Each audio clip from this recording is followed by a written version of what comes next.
Welcome to the XT Podcast, your ultimate destination for valuable insights, practical advice, and inspiring stories that will transform the way you experience business, governance, and life.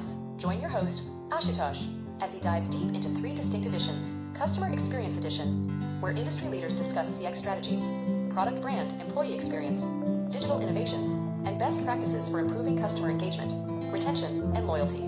What are the hidden obstacles in your customer journey that are silently eroding loyalty? How can you transform complex customer interactions into seamless customer experiences? And in a world where everyone has access to the same technologies and platforms, what really sets your business apart? How can River and Rocks help you build a CX strategy and roadmap that is efficient as well as effective at driving measurable business outcomes? In this episode of the XT Podcast, we dive deep into these crucial questions with Sean Albertson, a seasoned CX leader with 20 plus years of experience transforming customer journeys for startups and Fortune 200 companies alike.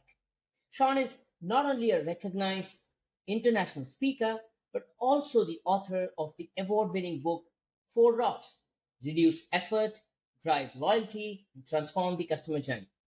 We explore Sean's unique perspective on making customer experiences frictionless by focusing on the integration of people, process, and platforms. Sean shares invaluable insights on breaking down business silos, creating proactive strategies to enhance customer experience, and leveraging technologies and platforms without losing the human touch. Join us as we uncover practical strategies and innovative approaches to not just meet but exceed customer expectations. Let's dive in. Thank you, Sean, for joining us at the XT Podcast. Really appreciate you giving us time. Absolutely. I'm so glad to be here. And thanks for inviting me. I look forward to the conversation and learning from you just as much as sharing. So absolutely. Really appreciate that. In fact, if you remember when we talked for the first time, for me, the one takeaway was the word you used, which was frictionless. And for me, this was a learning because this is a very unique perspective to have when we look at customer experience. People usually associate CX with branding and positioning and customer support and customer service and help desk and so on. Whereas the single word frictionless, with that, you completely revisualize it as an operational workflow. And maybe that's where I would love to start right up front on in terms of where is it that you got this thought of considering CS as an operational workflow of sorts, which can be optimized by focusing on and addressing bottlenecks and making it clean, swift, and efficient and effective. Where did you get this thought? Well, and it's not necessarily original to me. It is a term that has been gaining ground over the last many years, but other terms like just being easy to do business with, to be frictionless, to be effortless. The focus in all of that is really about just, you got to be easy for your customers, because the harder you are, the more likely the customer is to be disloyal, in fact, leave. And it all actually started with another books by some friends of mine, Matt Dixon, Rick DeLisi, Rick Toma, and the team at CEB that wrote the book, The Effortless Experience, published in 2013. And what they found was, if something's hard to do, a customer's 4 times more likely to be disloyal and leave. What I'm finding in my new research is 5 times.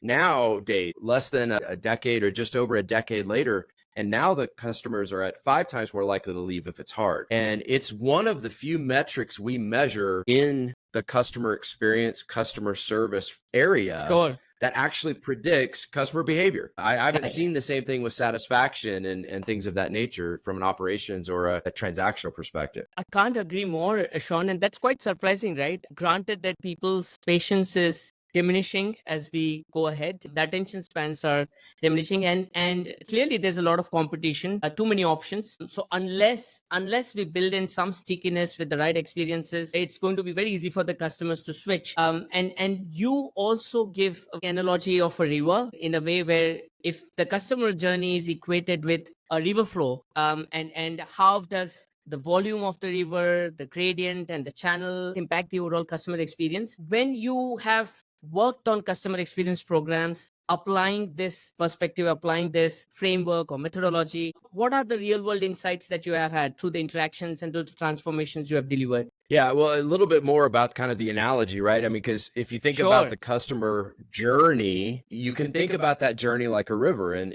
we like to think in business, we're creating a nice, easy, straight flow. I call it a lazy river where the customer is on an inner tube with a cold one, soaking in the sun. That's not their experience too often. I mean, think about your own experience as a customer. You're bouncing from one channel to another. So you're winding around and you're hitting these obstacles, these rocks in your journey. So ultimately, often our journey with the companies we work with is like class 5 rapids, which if you didn't know is, one of the higher levels of danger. And it goes back to, if it's not easy, I'm out. I'm going to take my inner tube and I'm going to go to another competitor who's got a journey in a river that is easy. So it really just kind of that from that perspective. But the reality is we're seeing it in everyday life, because even if you don't think about easy, you hear things like personalization. Again, that's part of give me what I want when I want it. The fault of, Amazon and this thing in our hands now. It's just everything's got to be easy and personalized and it's got to be something that you can just count on. Hard to delight customers and create wow experiences all the time. But in many cases, the easier it is, the more wow it is as well. Like, oh, I didn't even have to try to do X, Y, and Z. And that it's definitely, we're seeing more and more of that, but we're also seeing so many companies that are getting worse at it. And the reason that companies are getting worse is all the new technology and ways to communicate with customers. I mean, because, in the old days, you had a mail room, maybe you had a call center or a branch office or something like that, and then email and then social media and texting. You've got other apps that you're using, your own apps. You've got chat bots now and chat, that are creating, even more opportunities. And companies are rushing to the new technology to say, I want to be where my customers are. Well, the problem is if they're not connected, because they're all part of the journey, it makes it harder. And businesses and really CX, customer experience, is very siloed traditionally. You've got your call center doing their part and the website doing their part. And even sometimes the mobile app is different than the web team. And they're all kind of doing their own thing. But again, they don't think about the fact that they are part of that journey.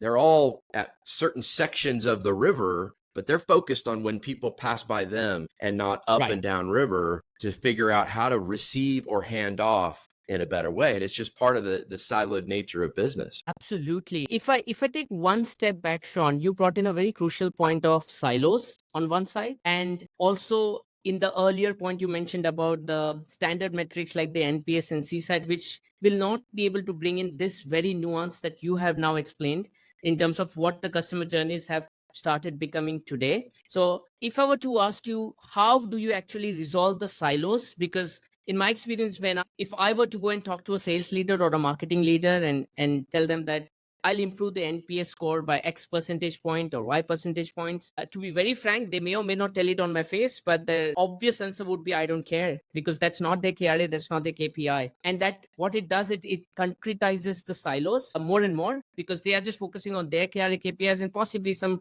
operational handoffs to the other teams. A unified customer journey doesn't come into picture. So given your experience of handling this as a continued effort, continued journey, what would be your recommendations to break these silos and break this mindset of I don't care? And rightfully so, because their KPIs are what they are working towards as a North Star. And here we are saying, hey, let us help with our NPS and CSAT and other possible metrics as well. Well, and this is the biggest challenge for anyone who does customer experience today. The reality is it takes everyone at a company to create the experience, because all the different channels weigh in and contribute. Either they give to the experience or they take away from it on behalf of the customers. And that's including finance. Do they help you articulate the value of creating better experiences? And so when you can't prove it, or if you don't prove it, then yes, executives are like, well, I can focus on the numbers, the dollars, the things. But I mean, I'll just say that over the last year or so, more customer experience professionals have been laid off than many other times before. I mean, it happens in waves, right? It kind of goes up and down. And yet they're being laid off because they can't, in many cases, can't prove their value. And so when financial situations get tight, they're sometimes the first to go. And what then happens is experience gets worse, strangely enough, because we're at some of the lowest times. We're on the downswing of overall industry level experience measurements because a lot of those folks have been let go. But it's hard to articulate the return on investment. So what you have to do, though, it really hits it at 3 levels. If you want to break silos and bring an organization together, it starts with people first. I like to say it's people, process, then it's platforms, then it's technology. But the people really is you've got to engage, your employees. You've got to be willing to engage your employees. You've got to have an executive sponsor that's going to take the lead and say, yes, this is important. And then to a certain extent, rally the troops around that. And some of the ways to do that is to create a vision, create a story to really help everybody understand what you're going for. And that's where I use sometimes with companies, the rocks analogy and the river analogy is, hey, we're trying to find the rocks in the river, and they can see it. And they're like, oh, okay, I can kind of see it. And then we start telling the story about it because, business too often is run with the mind. But if you want to do this right, you got to get the heart involved too.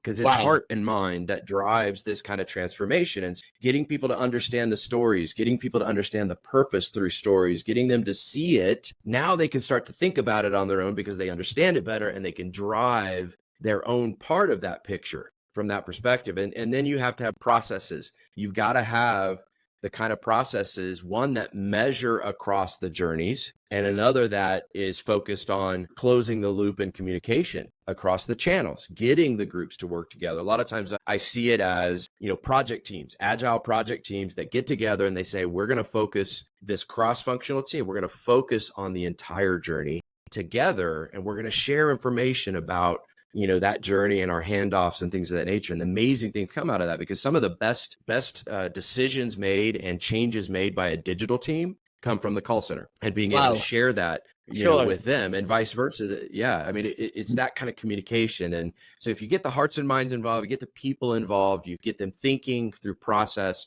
around the journey, then there's technology that will help you measure it, understand it, analyze it, and then tell you where your most important things are. Because our biggest problem in business is it's constant whack-a-mole. I mean, you're banging on, because it's all reactive. When you switch that to more of a proactive view, when you really have that people, process, and platform, now you're not just taking care and reacting to the things that are popping up, but you're also focused on the longer term value that you can be adding as well. And it's that transformation then that enables a company to mature ultimately and win in the CX space. Wow. 3 P's of success for customer experience. Why did you not call it a 3P of CX program? You call it 4 rocks. Is there a reason behind this terminology as well? Yeah, absolutely. So I started with this vision and this analogy of the river and the rocks in the river. And so I started to just study and try to learn as much as I could, about rivers and rocks and things. And all of a sudden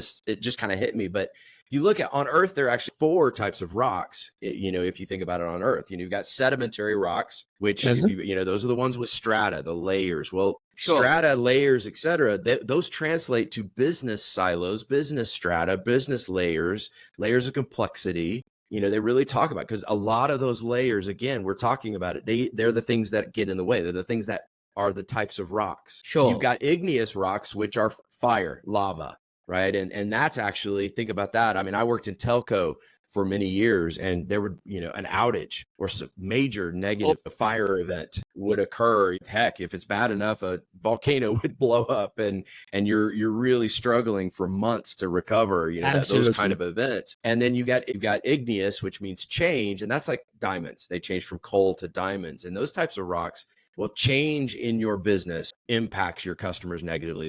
Those are rocks for your business, because even like a branding change or things like that, it creates problems. So I was looking at that, and then I realized, well, there's actually a 4th rock, a meteor that comes from outer space and lands on Earth. That's a 4th type of rock. Sure. Meteoric rocks that come from the outside. Well, we know it, pandemic, COVID, these are things that just happen completely external to our business that are in many cases broader or global in nature, that are also big challenges. So really, I went through and I thought, okay, let me think about all the types of rocks or challenges that I might face. And they all fit into these 4 categories, which happen to match the different 4 rocks. So it was just kitmas to put that together. And again, part of the visuals and understanding, when you understand the source of a rock, it comes from strata or silos and et cetera, that gives you different ways to resolve it than something else. Wow. This is where I think creativity, when it somehow has this beautiful connection with technology and business acumen, this functional, technical business understanding just creates a wonderful concept that's, I would say, a catalyst for any business when it comes to solving problems and achieving success. So kudos to you to have come up with this analogy and fitting it absolutely perfectly with what happens in the real world. The meteor, I feel, was, I couldn't have thought of it, because this is where the companies struggle the most, because this isn't anticipated, this isn't planned for, but you have to be prepared for. And unless you have the people, as you rightly said, the processes and the right platforms invested in, this would become a challenging event for you. Can't agree more. Sean, if I were to probe that a little bit further, I have also seen that when it comes to being reactive to the challenge, the problems and the challenges and the concerns that the customers talk about, especially the frontline, the contact centers and the help desk and the customer support and service teams. Most organizations equip themselves quickly. They are better at it. They find solutions to work that out better. But often I've seen that the proactivity gets lost because they're overtly focused on problems, asking customers to tell us the problems and then we'll resolve it. And this hidden layer of how do we encounter problems that the customers have not yet faced and resolve it before they face it, that gets lost. So in your experience of so many years of driving this for customers, how do you build in proactiveness in this whole process of transformation? Is there any magic trick that you can recommend on building proactiveness? Well, not magic, but it takes elbow grease. I mean, you've got to focus on it, because otherwise daily life will get in the way. So it has to be a focus. This goes back to the process, right? You have to have processes in place that are going to allow you to think through that from that perspective. And one of the other things that often happens, especially in contact centers, is your biggest driver of calls is assumed to be the most important thing that you fix. Right. But that's not always true. Because the biggest drivers, you probably already have some self-service. You've got training material and self-help options for those big call drivers. And the agents are really good at it because they practice it all the time. Right. So while they're the biggest drivers, a lot of contact centers look at it and say, well, that's where we need to focus. But why are they really saying that? Because they want to reduce calls and reduce cost. And what sometimes happens is underlying to that are much lower volume activities that have very, very high likelihood that the customer is going to churn. So it goes back to being able to show the value from that perspective and understand, how do I identify those things that aren't in my face telling me how to do it? And this is where you've got to bring, systems and technology and capabilities and research and tools together to show you that and show you those items. I'll use an example. I was working with a company and their focus was on these top call drivers. And I was able to show them through the analytics that my company does that, well, actually, you've got a really high churn rate from this very much lower activity. And what that activity was, it changed overnight to say there was something that changed in the system and it broke the process. So immediately it jumped to the top of the list. So this process allows these things to focus and allows you to identify these things, but then ultimately, solve the things before they might have otherwise been found. So for instance, in this case, the contact center admitted that we wouldn't have seen this for months because, it was onesie twosie across the contact center. So it would have taken forever for that to be figured out unless you're looking for those items. Now, that's another way to kind of be proactive, is being reactive with a purpose. But at the other end of it, it's really then understanding the ecosystem, understanding where those things are hardest, and then working through a prioritization process and then being engaged to say, I'm not just going to fix the things that are glaring and popping up reactively. You're going to focus on having time assigned and maybe even teams assigned for these longer term, more future facing projects. Does it also mean, Sean, that when we look at the outwardly evident challenges and problem statements that are coming up from the feedback and the listening posts. We assign dollar values not just based on the cost or effort that it goes to solve it, but rather also the impact in terms of customer acquisition, retention, cross-sell, upsell, or what you will. That has to be a factor to calculate an overall impact value and then take a call accordingly. Is that also what you're referring to here? Is that what you mean? Yeah, absolutely. It's thinking through that process and saying, where are those biggest drivers of, need, not top drivers of contacts, but where are the biggest needs? And the biggest thing is just, again, going to practice, create a list, and then you're constantly coming back to that list. So for instance, I'll use an example. So the other part, okay, so I way overdid this rocks analogy, but what do you do with rocks? You break them. That's the whole point. You break rocks to get them out of the way. And so, the break also represents then, there are 5 things that you can do with rocks. You can blast them, which is if something's bad enough, you just rip and replace. You can do it with tech, you can do it with product, you can do it with process, you can just basically just rip it out. The challenge with a blast event is there's collateral damage often. So you have to be very careful, but if it's so urgent, and that's your immediate reaction, if you're gonna tackle the rocks that you're finding, you blast it, you pull it out, but you gotta be, again, what you want to do is you want to remove the rocks. You want to just get them out of the river, out of that journey completely. Well, that takes prioritization, time, funding. To remove rocks, you've got to have a strategy of improvement. And this goes back to future facing. Otherwise, you're just blowing everything up. Because most challenges aren't a reactionary, I can solve this in the moment challenge. These are things, again, you got to fund new technology. You got to fund new training. You got to fund new,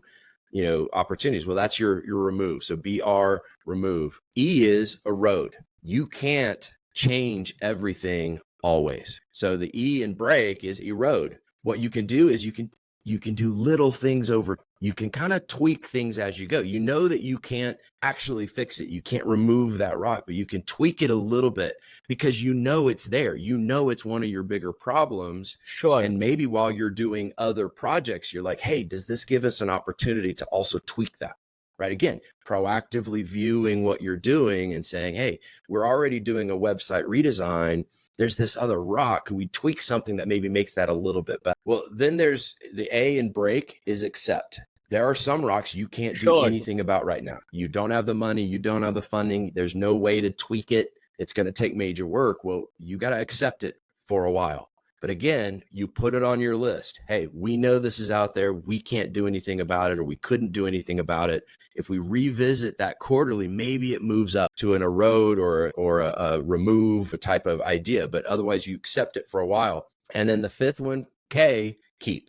There are going to be some things that they're rocks to the customers, but you have to keep them. Things like privacy issues or, certain things around, their financial protection, things about legal protection. I mean, those are rocks to the customer, but you got to keep them. Now, it doesn't mean you ignore them. You got to reframe them for the customer so they understand them better. But at the end of the day, you're not going to do anything. You're going to actually embrace it, keep it, but you're going to change how you talk about it. And so again, as you look at it, those are the 5 things you can do when you have a rock. Some is immediate, some is very programmatic. Others, you have to be more proactive. But that means you have that process where you're constantly going back, what I call, and you're looking at your rocks list, your rocks report, your content that says, all right, these are the things that we know we found that are in these categories. You revisit them quarterly. I mean, it just depends on your business time, semi-annually. And then you revisit those again, because that's part of the proactive nature. Is too often when we react, if I find something I can't do with it, I ignore it, I forget about it. Well,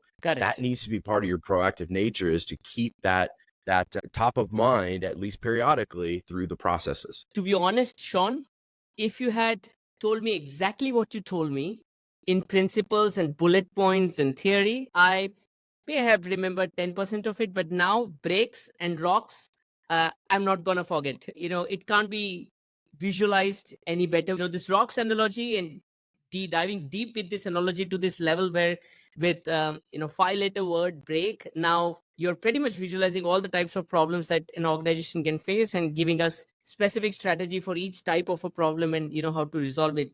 Kudos to you, Sean. Thank you for sharing that insight with us. Now, when you referred to this, you mentioned ecosystem. And this is where I've seen now any brand with enough deep pockets can invest in the same ecosystem that any other competing brand can. When I talk about ecosystem, I'm referring to the platforms of the 3 Ps that you mentioned, whether it is a CRM or a CMS or an e-commerce or marketing automation, or today we have CXM platforms, analytics engines, AI, ML, chatbot, you name it.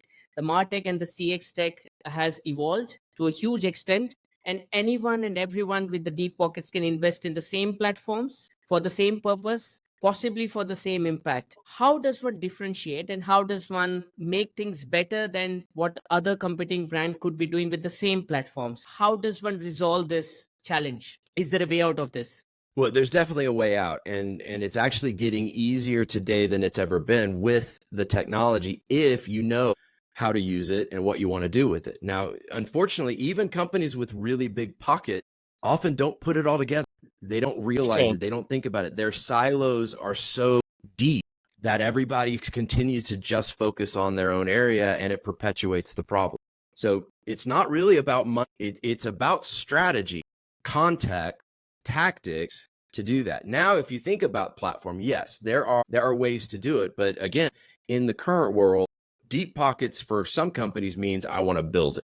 Right. And they're going to go and they're going to hire a whole bunch of people, or they're going to get their IT and fund a big project and they're going to build it. Well, the problem with building is if you're in a business that this is your day job, you know, at the end of the day, you're going to lose your resources to keep it up to date. And the vendors out there, the technology is going to pass you by if you build it. Plus, it's real expensive. The last company I built a program like this with took 5 years and a lot of money to get it built. You can go and try to buy it. That's the other thing. You talk about deep pockets. Sure. The challenge in a lot of cases is you're buying potentially half a dozen or more different technologies needed, probably more like a dozen or more to bring it together. Again, each vendor only does their part. You can have just as many vendor silos and tech silos trying to do this as well, even if you strategize it around it. And what I like to say is there's a third, it's build, buy, or bespoke. And what's really fun about, or not fun, but it is kind of fun, but great about today is there are now companies that are really building on the new AI capability. Sure. They're not building their products in their traditional channel focus area. They're actually building it across channels and things that are bringing together the people that are on the website. If they do have to call, it pops to the agent. Here's what they were doing on the website. This is what they were looking for. So that now in a digital first world, most contact centers are, 6-7 steps behind what the customer's already done. They can close that gap. So instead of, well, tell me what you're doing, you're like, I see you were looking at this set of products. What questions do you have about that? And I think that's where the future is that vision and understanding, and then knowing strategically, having the people aligned to the purpose and the strategy processes that reinforce this. And then you can build the platforms in an integrated way. And it's another reason, there's a really important reason why I say platform instead of technology. That important reason is it's a third P. No, but what it really means is that, the platform means it's a collection of technology that works together. That's the difference than individual technologies. Right. So platform and that ecosystem is now what the customers expect. Let me tell you a story. So I didn't, this is probably a little more of a US based story, but I had a issue with a company that I didn't even know about. They proactively let me know, hey, this is going to happen in about a month. You want to make sure you take care of it. So I got the email. I had some questions. So I clicked on the link on the email. It took me directly to the FAQs about that issue on their website. I read through. I said, it looks like I'm going to have to come in person. I really don't want to. So I said, I'm going to call and find out. So I picked up the phone. I got the IVR. The IVR said, hello, Mr. Albertson. It knows me from my phone number. Great. I see that this is about to happen on your account. Is this why you're calling? Yeah. No yelling, representative, or pounding on zero needed, right? I just got, oh yes, that's why I'm calling. And it got to the agent group, a little bit of hold time, but they, answered, hello, Mr. Alberts, I see this is going on. What can I answer for you? A little bit of dialogue. Sure enough, I'm going to have to come in person and take care of it. So they sent me a link right there while on the phone. Said, click the link, choose your date and time. We'll get you scheduled. Oh, great. I chose time, a couple of weeks out. Awesome.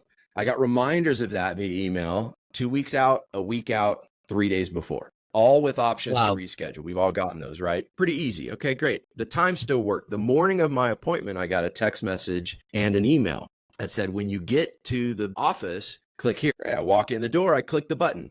You're number 2 on the line. Awesome. Nice. I barely sat down. I said, go to desk 6. I go to desk 6. The person there already had my information ready to help me. Seamless across technology, people, technology, and people. That's the integration. That's the journey that is expected today. They had gone through that journey and removed all the rocks, looking at all the different scenarios that might happen, orchestrated the journey, if you will, from a design perspective. Now, I've had horrible experiences with companies that literally win awards in customer service. That last experience, that seamless experience, was with my local DMV. And in the US, the DMV, the Department of Motor Vehicles, is known as historically as a horrible experience, but they had orchestrated it and they had done it in a way that put it all. That's what our customers are expecting. But to do that, you've got to have purpose. You've got to have a passion, because it takes a lot. And you really got to have that strategy and that opportunity to drive that kind of change. And that's not in everybody's. It's not necessarily about money. Pockets help, but it's really about the strategy, the purpose, and then putting it together. And that's actually what I do. I help companies do that, and talk, work with each other and figure out how to orchestrate those journeys in the right way. Fantastic. I mean, that example brought the nuance out for sure. Even in India, Sean, what I've seen is digital has been a great wave. India is really booming when it comes to digital infrastructure. Our digital payments have been recognized globally. Earlier, when one used to look at the e-commerce website for a standard e-tail outlet, we wouldn't get the inventory records on it. So if I visit based on the directions from the website, the chances of me having an inventory to look for, it will be very less. But now if I look at the website, I can immediately figure out which close by retail outlet has the inventory, where I'll get the model I'm looking for, visit the outlet, get the discount I'm getting in the e-commerce site and apply it in the physical retail space, and then have that ordered or shipped to my house rather than carry it back. And all of it purely because, as you rightly said, the inventory system, the e-commerce, the retail outlet system, store experience systems, all of them talk to each other. They are very well connected. They're very well integrated. And there's some customer 360 insight happening at the back end, bringing all of it together for the systems to work in tandem. Does it all require tech expertise and tech efficiency, or is there a human element here as well? Is there a people angle to it as well? I mean, you rightly pointed out, Sean, that it's strategy, it's purpose, and then of course the way it is processified and then implemented. Where does the human come in here? And how much do you feel that drives the success for all of this coming together and driving it the right way? Yeah, we can automate everything, try to automate stuff and self-service and tools and tech, and people will use it usually for easy stuff. But the second something hard happens, the second the journey gets longer and more difficult, it always involves people. Now, what we're seeing in the study is that the more channels I had to try before I got to the right human, that makes a huge difference, right? They want it in the first contact to the human. So it still goes to that, to say, if I was online, the fewer touch points, the better. So what they don't want is, I'm online, I can't get help, so I try to chat, and then the chat, they can't help me, or the chat bot can't help me, and then the chat agent can't help me. They say, you need to call, and then I call, right? You want to be able to put, right up front and say, this is my problem. Okay, call first. Don't try anything else. Get to the human and make it easy. But instead of what a lot of companies are doing, burying the phone number, way far away from the customer. So because it's the human that is still the key in the customer experience. And I honestly believe the more technology we shove on customers, the more they're going to want the human experience. So this is why when I coach people on using artificial intelligence and generative AI, it's not really about, chatbots, although those are great for specific things. They're getting better. It's about using AI to help the employee, the agent, create more value in the contact center, for instance, by being able to use AI to nudge in the right situation, the employee to say, hey, I see you've got an opportunity here to upgrade. What are your thoughts about that? You can create the contact center has always been a cost center. And that's why everybody is focused on reducing calls, et cetera, et cetera. But if you can turn it into a value center, both valuable from a human connection perspective, which most customers will want, especially when their situation is difficult. Sure. But you want to also create value physically for the business, again, tying it to the ROI, the return on investment, by things like that as well. And there's a day coming soon, it's already started, where the call center agent is going to be receiving calls. They're going to be having the conversation, they're going to be looking at a screen and AI will be doing all of the work, which will greatly improve efficiency. It'll greatly improve accuracy. It will greatly improve the experience, all tied to the human connection. Because let's just say, if I am a customer and I call and I'm talking to you and I say, I want to buy, 10,000 widgets, it'll plug in 10,000 widgets. And then I, as the human in that digital interaction, will be able to talk more empathetic and work with them on, oh, what are you doing with that? Oh, well, maybe that's an opportunity for you to also buy this second widget to go with it to create more value. Or, even if you're resolving an issue, it's being resolved by the technology, but you're providing that empathetic voice and that humanity to them. And I think companies that take that longer term view of using technology to enhance the human aspect are going to win in the long run.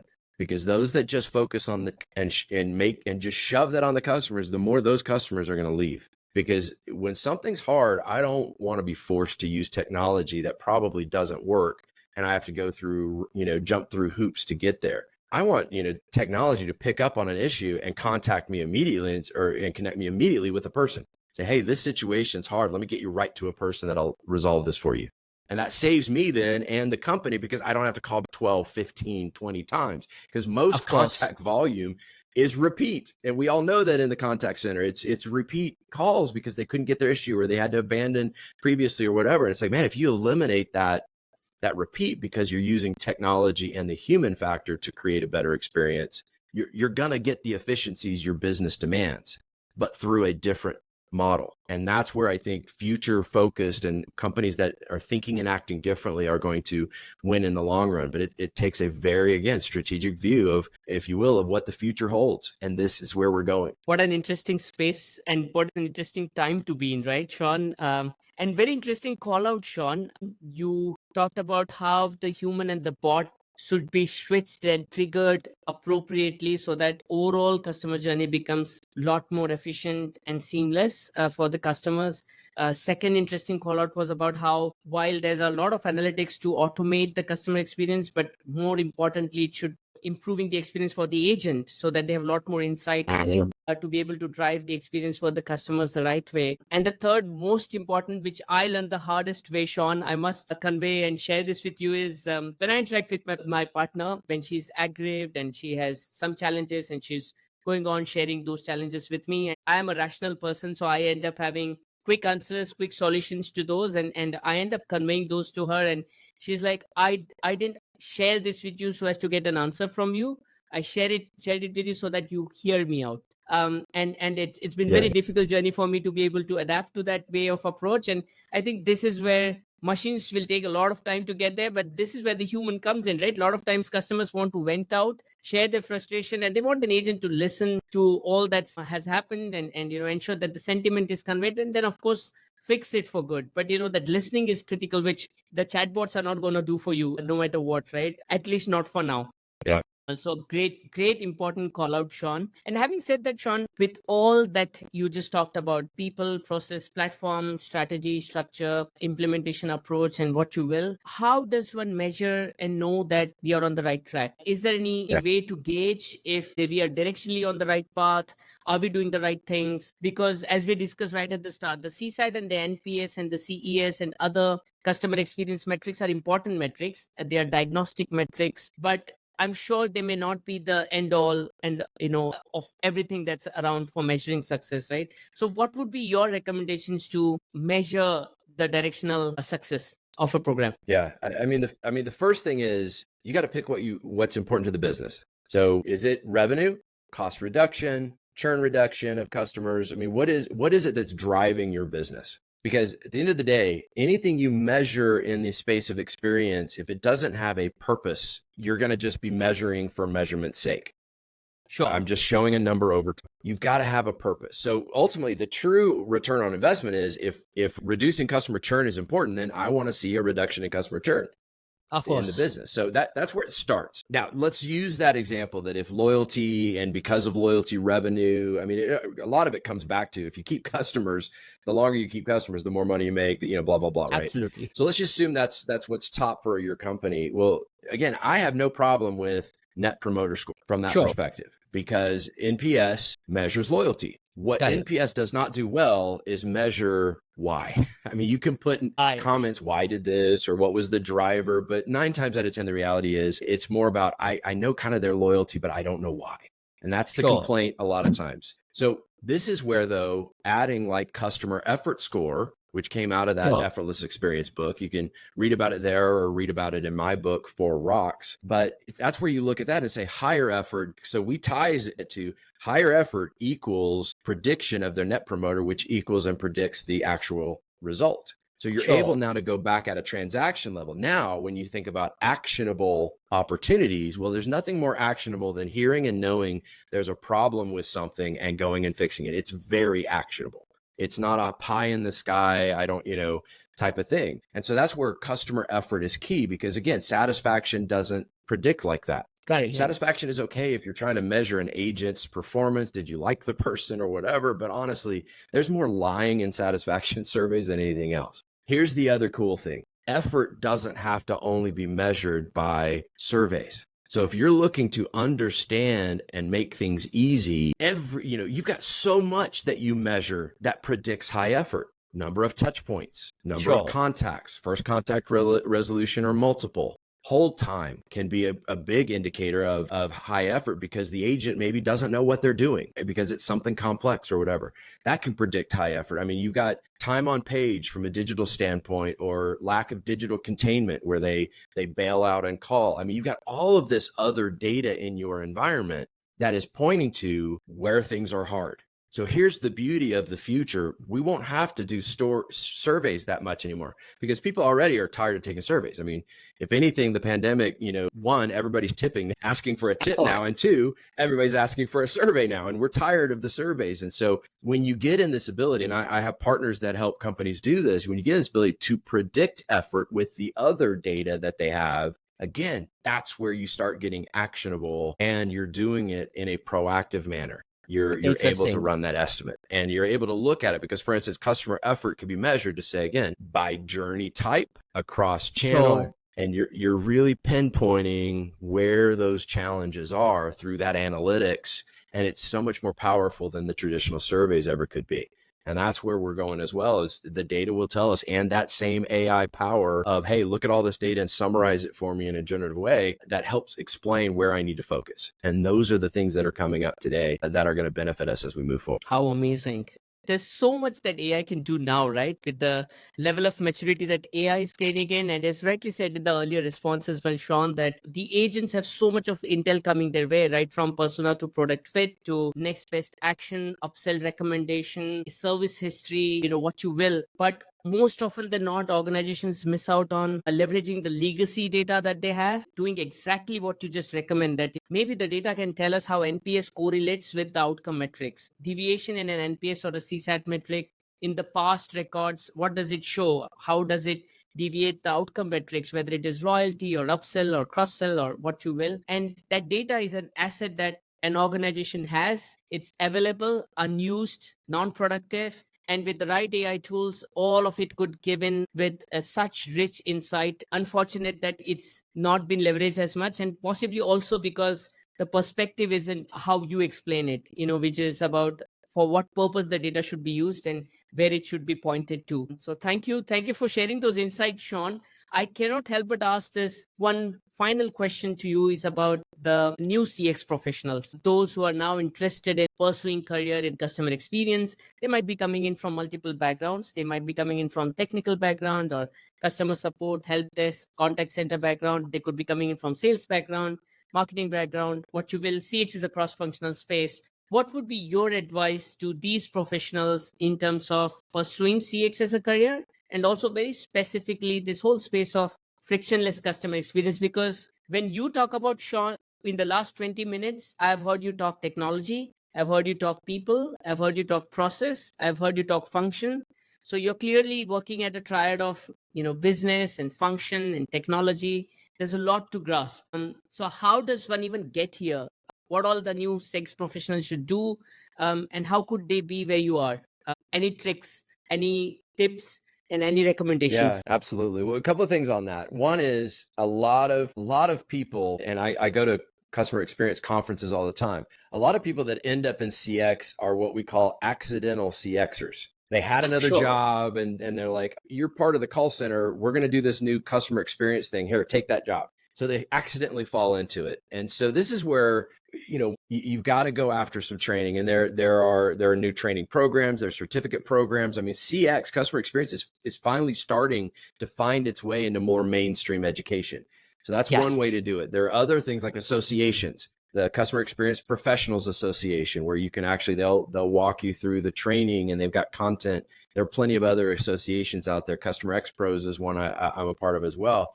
But there are different ones that you can join. So the biggest thing is learn. And the other is to be ready to challenge what you think is right.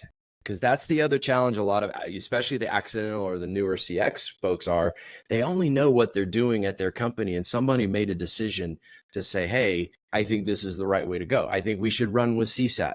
Well, they might have said that without the real understanding of it doesn't predict the things they think it will. So you got to get educated. The other thing I like to talk about, especially younger people, is if you really want to hit your stride and overall customer experience down the line, spend time in different departments. One of the things that created the most value for me is that over my career in customer experience, I ran contact centers and call centers, but I also was part of the training team, the quality team, the ops team within the call centers. So I had a whole diverse experience. I basically had every leadership role you can have in contact centers. And then I went into, and I focused on from CX from a marketing standpoint, in product and pricing, in IT and in digital, UX, if you will, for user experience.